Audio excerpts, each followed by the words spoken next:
સુરતમાં મતદાનને લઈને મતદાતાઓમાં ઉત્સાહનો માહોલ છે। કતારગામની ગજીરા સ્કૂલમાં મતદાન માટે લોકોની લાંબી લાઈનો લાગી છે। ડોબરિયા પરિવારના 25 સભ્યો એક સાથે કેન્દ્ર પર આવ્યા છે। 87 વર્ષીય વૃદ્ધા મતદાન માટે એમ્બ્યુલન્સમાં આવ્યા। પરિવારના સભ્યોએ પોતાના મતાધિકારનો ઉપયોગ કર્યો।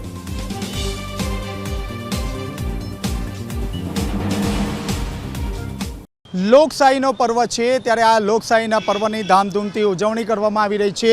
સીધા દ્રશ્યો આપ જોઈ શકો છો। ડોબરિયા પરિવાર એક સાથે મતદાન કરવા પહોંચ્યું છે। ડોબરિયા પરિવારમાં 25 જેટલા સભ્યો છે અને તેમાં 27 વર્ષના જે વૃદ્ધા છે તેનો પણ સામેલ થયો છે। હાલ જે વૃદ્ધા છે તે ચાલી શકે તેવી પરિસ્થિતિ નથી અને તેમની તબિયત જે છે તે નાજુક છે, તેમ છતાં તેઓ જે મતદાન છે તે મતદાન કરવા માટે પહોંચ્યા છે। આપ જોઈ શકો છો હાલમાં જે વૃદ્ધા છે તેમની 87 વર્ષની ઉંમર છે અને તેમની પહેલેથી જ એવી લાગણી રહી છે કે મતદાનનો આ જે પર્વ છે ત્યારે આ પર્વમાં સૌ કોઈએ ભાગ લેવો જોઈએ। દિવાળીનો પર્વ હોય તે રીતે આ જે પર્વ છે તે પર્વની ઉજવણી કરવી જોઈએ। આપ જોઈ શકો છો હાલમાં જે વૃદ્ધા છે તેને સ્ટ્રેચર ઉપર લાવવામાં આવ્યા છે અને મતદાન કુટીર સુધી તેમને પહોંચાડવામાં આવશે। હવે એમના જીવનમાં અત્યાર સુધી એમનો એવો આગ્રહ છે કે હું જીવ ત્યાં સુધી એક પણ ચૂંટણી હું મિસ નહીં થવા દઉં।